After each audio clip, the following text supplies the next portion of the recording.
we're going to visualize how to set Pulsar as the default text editor in FileZilla. You do not have to use Pulsar in this course. This is just one that's based off of an old one called Atom that students genuinely prefer to Vim or to Notepad++ because it can be customizable, it can be easier on their eyes, and they can manage large projects. So this step, we've assumed that we have FileZilla installed. We've properly logged in this case student 06. Port 22 disappears after you press Quick Connect. And we have these C files that are part of the reading that I'm going to open here using the Pulsar. But in order to do this and make it easy, we want to set it as the default editor every single time. To do this, first I want you to go up to the top left and select Edit. And then on the pull-down screen, select Settings. Once that opens, you'll get this pop-up.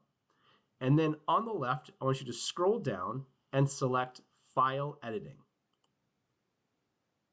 Once this happens, I want you to select Use Custom Editor. This will allow you to be able to browse to the executable of your preferred text editor, and it will open it every single time once we make one last change. Select Browse, and in this case, it opens up to Pulsar because I had this before. But let's say I didn't.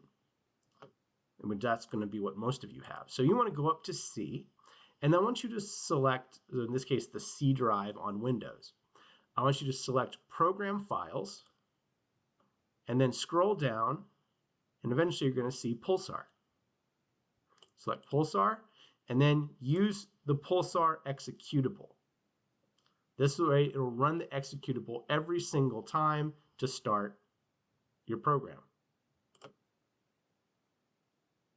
In order to make it easy to use and use it every single time, below Use Custom Editor that you just have filled in, I want you to select Always Use Default Editor.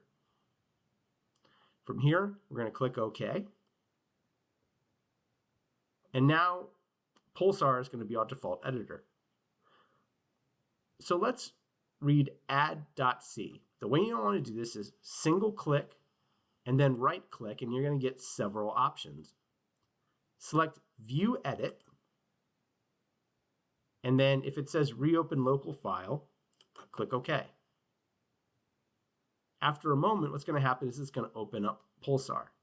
Now, you may notice that there are a lot of open tabs here, and the code that we actually want to see is here in the bottom right. You can change these settings. What I want you to do is click X to get rid of Welcome and Welcome Guide and Changelog, and now we actually have our code. And now let's say we want to say int A equals 5 and int B equals 6. So if I'm here, let's clear this out. I want to go into Readings, and I want to go into Reading 02, and that's where add.c is. So this is the file. If we use Vim, as we've done in previous, here's the actual code. And this is what you're going to replicate a little later, but just to show you that, I can do gcc-wall add.c-o add, and it gives me 5 plus 6 is equal to 11. But let's say I want to change this code. Let's say I want to change this to 6. Let me zoom in a little here so you can see it.